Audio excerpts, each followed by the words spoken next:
Voltamos a apresentar Light News, com Maria Rafar. E o querido comentarista Gilberto Nhoato, psicólogo, professor de antropologia, doutor em violência conjugal, nosso convidado agora. Gilberto, bom dia, bem-vindo ao programa Light News. Bom dia, Maria, bom dia a todos os nossos queridos ouvintes. Que lindo chamar os ouvintes de querido, né? Você tá tão bonzinho. Precisou de uma pandemia pra você ficar bonzinho, né, Gilberto? Né, meu filho?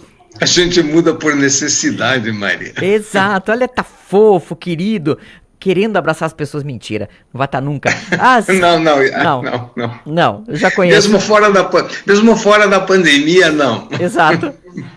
As regras de convivência mudaram com a Covid. Essa mudança será para sempre? O que podemos aprender com a pandemia? Esse é o nosso tema de hoje. Então, regras de convivência que mudaram com a Covid. Se você quer participar, pode participar pelo 999777744, contando para nós o que mudou na sua convivência. Eu vou comentar uma imagem que eu assisti agora de manhã, de uma surpresa na internet, quando um filho foi visitar a mãe de surpresa, um filho que morava em outro lugar. Então, alguém filmou lá de dentro, a mãe chegando em casa com o cachorrinho e o filho lá dentro. Eu percebi essa mãe titubeando para abraçar esse filho. E sabe do que eu me lembrei, Gilberto? Me lembrei de mim mesma, que depois de 3 ou 4 meses sem ver minha filha, quando eu a vi, eu também titubeei. Eu não sabia se eu podia abraçar ou beijar ou não, porque eu lembrei da Covid, se estava com máscara, sem máscara, se estava, não estava.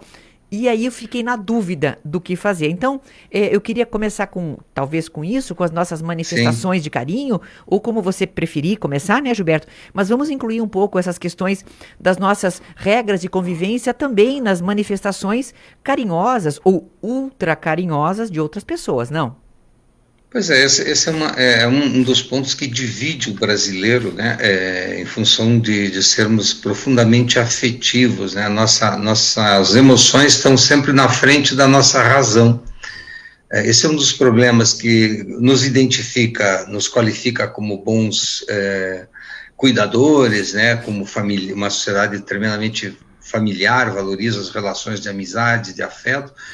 Mas, por outro lado, isso gera, além da dúvida, como você citou, né, ajo pela razão ou pela emoção, né, ela gera também uma certa negligência com algumas regras que devem ser mais racionais do que conduzidas pelas emoções.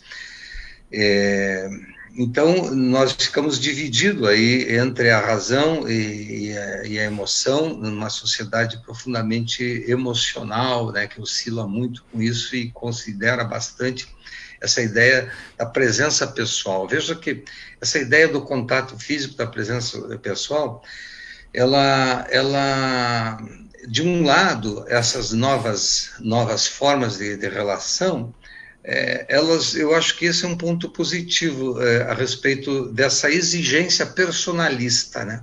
Por exemplo, se você liga para um setor, qualquer que seja ele, de trabalho público ou privado, normalmente, se você pede uma informação, a pessoa diz, o senhor tem que vir pessoalmente aqui, tem que ir lá pessoalmente sempre, né? Tinha, né, Gilberto? Tinha, mas então, o que eu quero dizer é que essa nova forma de restringir essas exigências pessoais, que é uma característica nossa no Brasil, tudo é muito personalista, tudo muito pessoal, tudo é muito próximo, né, junto e misturado, que isso realmente gera um conflito muito grande e uma nova forma de experimentar as relações, né? Nós não precisamos mais uma presença pessoal, hoje somos forçados a não ter essa presença pessoal, e eu acho que isto vai ajudar a nós ressignificarmos essas exigências de dizer a senhora tem que vir aqui pessoalmente, o senhor tem que vir aqui pessoalmente, ou mesmo as reuniões, essas reuniões presenciais que nós aprendemos com o sistema remoto, que é desnecessário, absolutamente desnecessário fazer, só para citar um exemplo, uma reunião de professores, em que você tem que se deslocar até lá, debater, etc. Então, algumas dessas coisas vão se tornar desnecessárias, né? Sim. Porque acho que eu queria inverter uma pergunta, né? Em vez de dizer por que as pessoas mudam, será que as pessoas mudam? Eu queria inverter dizendo o que faz com que as pessoas mudem. Por que eu estou invertendo essa lógica? Porque se as pessoas tivessem o poder individual de acordar e dizer, eu vou mudar, né? E pudesse mudar sequer as suas próprias vidas, mas sequer a sua própria vida ela consegue dizer, eu vou mudar. A não ser que tenha uma força externa, que force essa pessoa, que crie um desconforto, que crie uma exigência, que empurre essa pessoa e que ela saia da comodidade do seu eu, e que ela se obrigue a tomar, como você disse no caminho, no início, antes de começarmos a conversa, se não existe um caminho, nós temos que abrir esse caminho. Então, se deixar só pela vontade pessoal, a tendência é que as pessoas busquem somente a satisfação pessoal, e aí não há mudança. Então, as exigências externas, elas produzem a necessidade das pessoas mudarem, Maria. Certo, e me conta uma coisa, eu tive uma sensação no início da pandemia e agora já não tenho mais.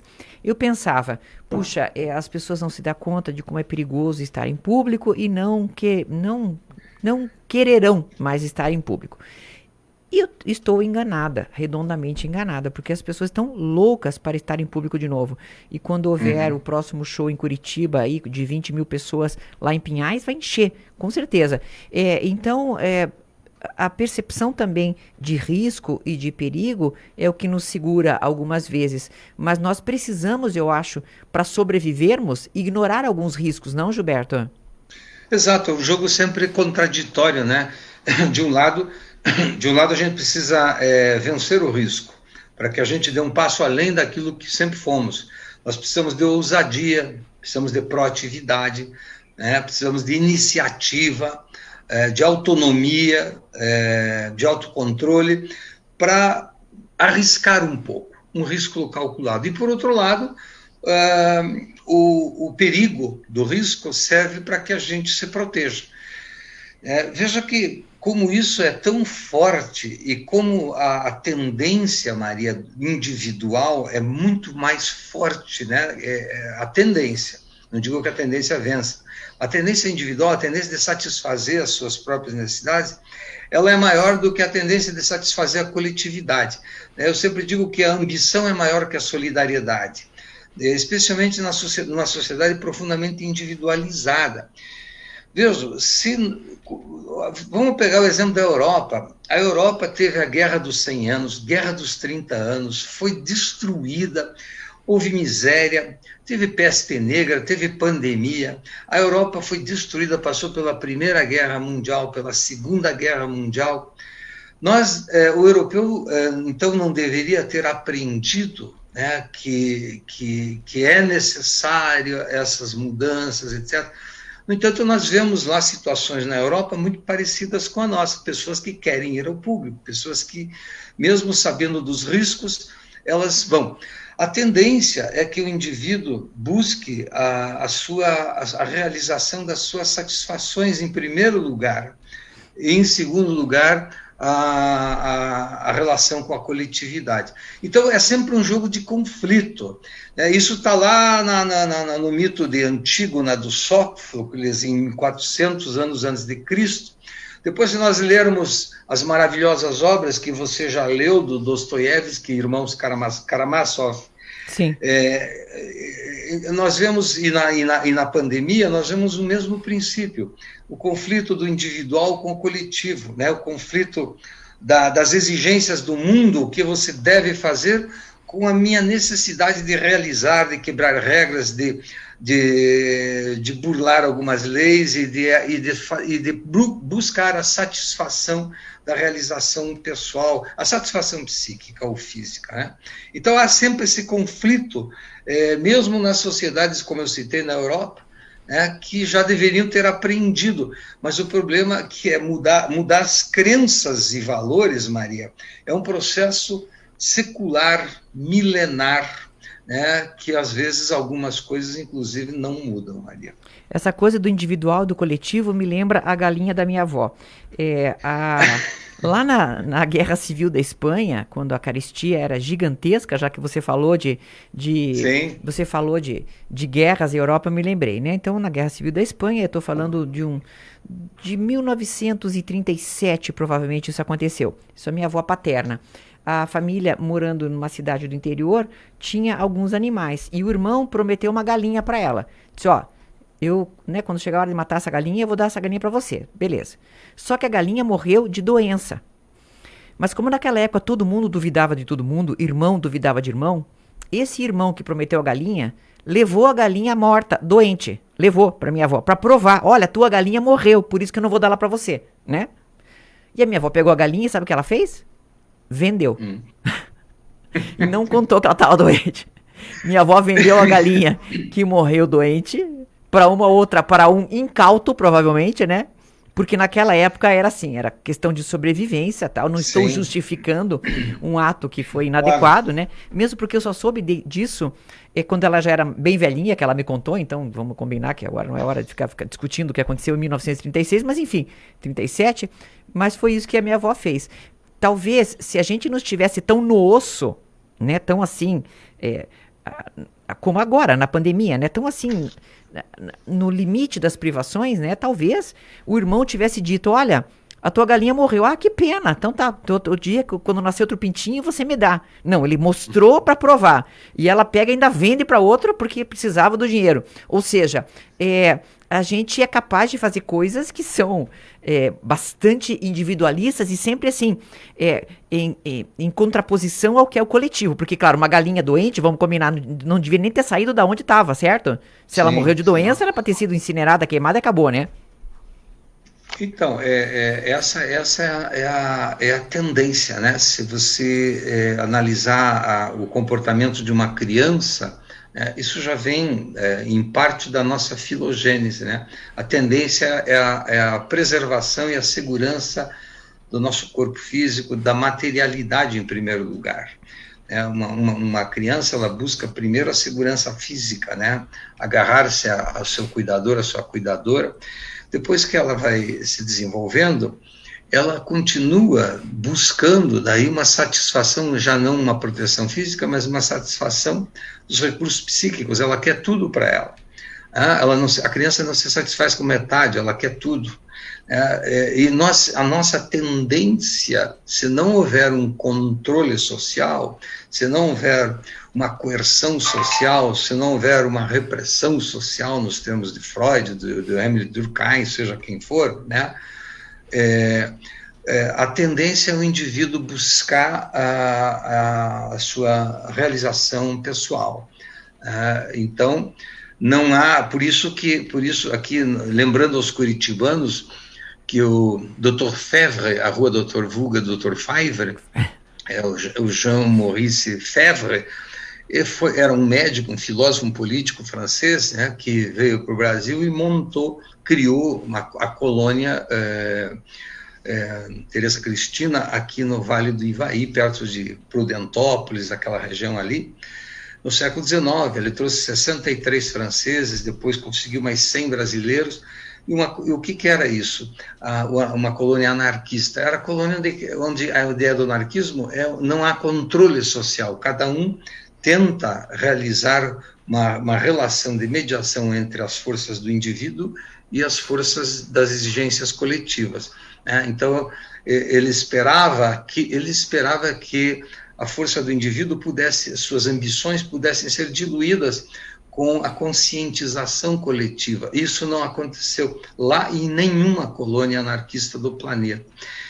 Então, o ser humano não nasceu mal e nem bom, mas a tendência inicial é essa. Então, em situações de conflito, de exigências, como você citou da galinha da tua avó, a nossa tendência é fazer isso mesmo, né?